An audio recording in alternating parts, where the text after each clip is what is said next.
Assalamu alaikum students. In this video we are going to discuss first year at Arrow. Actually we going to discuss its summary and theme. I am not going to read out the whole text. Just I am going to discuss its summary with you people.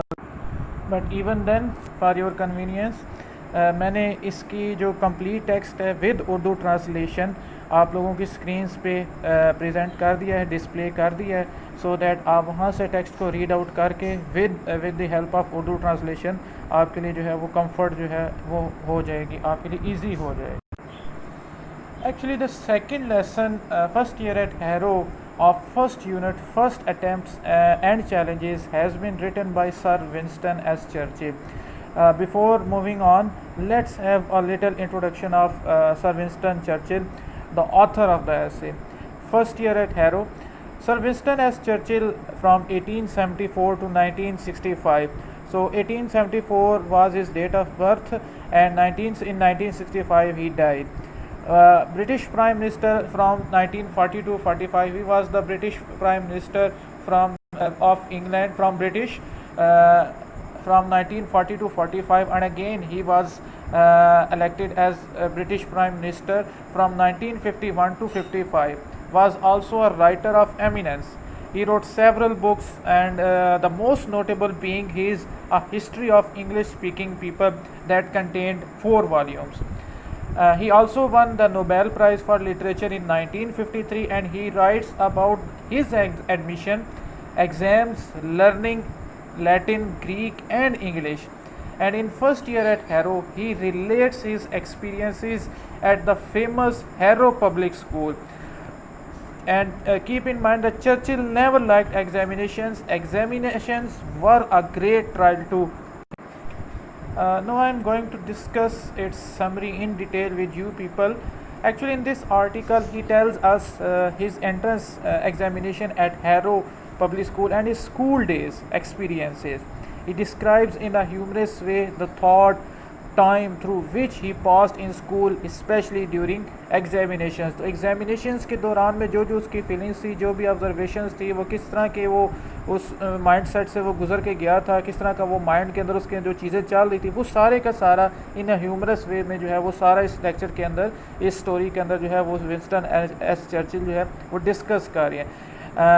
His favorite subjects were history, poetry, and essay writing. So these 3 were the favorite subjects of Winston S. Churchill, while he examined in Latin and mathematics, which he did not like at all.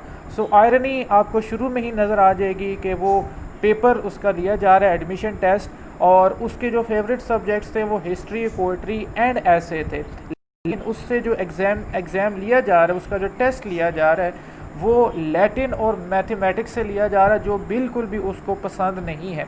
तो ये irony आपको शुरू में ही जो है वो start में जो है वो देखने को मिल जाएगी. More over the teachers did not ask him those questions the answer which he new.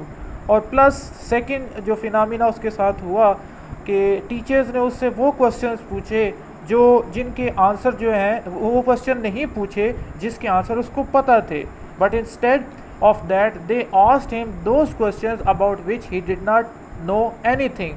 लेकिन इसके बरक्स उन्होंने उससे वो क्वेश्चन पूछे जिसके आंसर इसको नहीं पता थे. तो ये आयरनी 2 स्टेजेस के ऊपर आपको शुरू में ही जो है वो नज़र आएगी. फर्स्ट यही था कि उसके जो फेवरेट सब्जेक्ट्स थे that was history, poetry and ऐसे writing.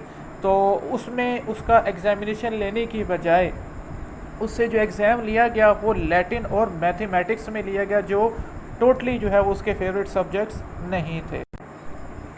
And then he says that in the entrance examination at Harrow he was unable to answer a single question in Latin paper. So obviously he was unable to answer a single question in Latin paper. Why? Because कि Latin और mathematics जो ऐसे subjects थे जो उसके favourite ही नहीं थे. उसको ABC का भी नहीं पता था कि लैटिन और मैथमेटिक्स की ABC के बारे में भी नहीं मालूम था. उसको बिल्कुल भी इन दोनों सब्जेक्ट्स के बारे में कोई नॉलेज नहीं था, कोई किसी किस्म का इंटरेस्ट नहीं था. लेकिन आयरनी यही थी कि जो सब्जेक्ट्स उसके सबसे वीक थे, जो उसको पसंद नहीं थे, एग्जामिनेशन में उससे उन्हीं सब्जेक्ट्स में से क्वेश्चन पूछे गए. So this was the irony at the very beginning of the story. Then first of all, he simply wrote his name and the question number on the answer book. So this was a strategy he adopted. ये plan उसने adopt किया, strategy adopt की time को किल करने के लिए, उस paper के जो टाइमिंग है उसके अंदर अपना टाइम जो है उसको गुजारने के लिए। वो क्या था कि he simply wrote his name, उसने आंसर शीट के ऊपर आंसर बुक के ऊपर just simply he wrote his name, उसने अपना नाम लिखा and then the question number on the answer book, और जस्ट उसने क्वेश्चन लिखा, उसके आगे नंबर लिख दिया, क्वेश्चन नंबर 1 है, और ये लिख के ही केप्ट ऑन सिटिंग, और वो वहाँ पे बैठा रहा और he didn't write after that, और उसके बाद उसने फिर कुछ भी नहीं लिखा। And after some time he wrote something on the paper and return in to the examiner, और फिर उसके बाद यही 2 चीज़ें लिखने के बाद वो आई गेस कि उसके पेपर के ऊपर जो है वो उसकी जो पेन है उसकी कुछ जो इंक है उसके ड्रॉप्स लीक हुए, और उसके बाद उसने वो पेपर जो है वो जो आंसर बुक जो है वो आंसर बुक जो है उस एग्जामिनर को रिटर्न कर दी।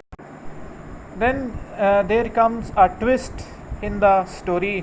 अब होना तो यही चाहिए था कि पेपर जो है वो अनसॉल्व्ड है, जस्ट नेम और क्वेश्चन का जो नंबर है वो मेंशन है, इवन क्वेश्चन भी उसने जो है वो कंप्लीट नहीं लिखा, तो रूल तो यही था कि उसको फेल कर दिया जाता और उसको उस स्कूल में एडमिशन ना मिलता। But however the head master mister Welldon, so mister Welldon उस स्कूल के जो हेड मास्टर थे, जो पेपर जो चेकिंग करते थे, जो पेपर मार्क करते थे, passed him in the paper on the basis of his general ability.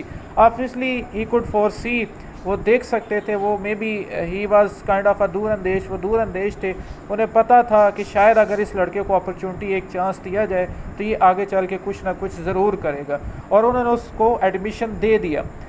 तो although he was given admission, he was placed in the third or you can say lowest division. although उसको mister well done ने admission तो दे दिया on the basis of his general ability, जो शायद वो hidden थी, वो पेपर के अंदर तो नज़र नहीं आ रही थी, उसको एडमिशन मिल गया, लेकिन उसको उस स्कूल की जो क्लास है, जो ग्रुप है, जो एडमिशन जिन लड़कों का हुआ, तो उस ग्रुप में उसको सबसे जो निचला जो सेक्शन था, जो सबसे जो कमज़ोर जो सेक्शन था, जो लेवल था, उस लेवल के अंदर उसको रखा गया।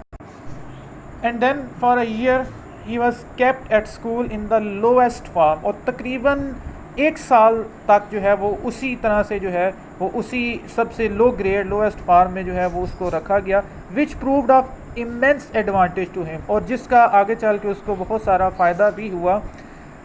क्या फ़ायदा हुआ? Unlike the clever and intelligent students he was taught English rather than Latin and Greek. School का प्रिंसिपल ये था, स्कूल का उसूल ये था कि जो सबसे जो लोएस्ट जो क्लास जो लेवल के जो स्टूडेंट्स होते थे उनको जो है वो लैटिन और ग्रीक की बजाय जो है वो इंग्लिश जो है वो इंग्लिश सब्जेक्ट जो है वो टीच किया जाता था, उनको पढ़ाया जाता था। और he was taught English so well that he learned it thoroughly. English actually prove a great blessing for him in his later years, और यही इंग्लिश जो है, यही इंग्लिश सब्जेक्ट जो है ये later on in his life, उसकी आगे आने वाली ज़िंदगी में उसके लिए एक बहुत बड़ा एक ग्रेट ब्लेसिंग जो है वो बन गया। And those who had won prizes in Latin and Greek, और जिन लोगों ने लैटिन और ग्रीक में जो इनामात जो प्राइजेज वगैरह विन किए थे, had to come down again to common English to earn their living. तो वो बच्चे intelligent students, so called intelligent students, जो लैटिन और ग्रीक सब्जेक्ट्स जिनको पढ़ाए जाते थे, हैड टू कम डाउन, उन्हें दोबारा वापस आना पड़ा again to common English to earn their living, और उनको अपनी लिविंग के लिए जो है वो दोबारा से इंग्लिश की तरफ वापस आना पड़ा। Actually this wasn't possible without the guidance of Mr. Somervell. He was the English teacher of Mr. Spencer Churchill. The method of Mr. Somervell was that he used to split English sentences into their component parts like verb, subject, adjective, adverb, noun, etc. तो वो he used to write a sentence on the board, वो board के ऊपर जो है वो एक sentence लिखता था, then he used to split into their component parts, और फिर उस सेंटेंस को उसके कंपोनेंट्स में जो है उसको डिवाइड कर देता था, उसको स्प्लिट कर देता था। कि लेट्स सपोज कि सेंटेंस लिखा, उसके अंदर वर्ब किया, उसको डिफरेंट इंक से या डिफरेंट बॉक्स के साथ ये सर्कल करके उसको प्रोमिनेंट कर देता था, दैन सब्जेक्ट को, फिर एडजेक्टिव को, फिर एडवर्ब को, फिर नाउन, और इसी तरह बाकी भी जो पार्ट्स ऑफ स्पीचेस हैं उन सब को जो है वो वन बाय वन डिफ्रेंशिएट कर देता था, स्प्लिट कर देता था। इसका फ़ायदा क्या होता था कि स्टूडेंट्स को, स्पेशली मिस्टर स्पेंसर चर्चिल को जो है उसको इंग्लिश जो ग्रामर है उसके ऊपर एक स्ट्रॉन्ग जो है वो होल्ड जो है वो हासिल हो गया, and in this way he learn English thoroughly. So the writer says that in the later years his intelligent school fellows were compelled to learn English for their living।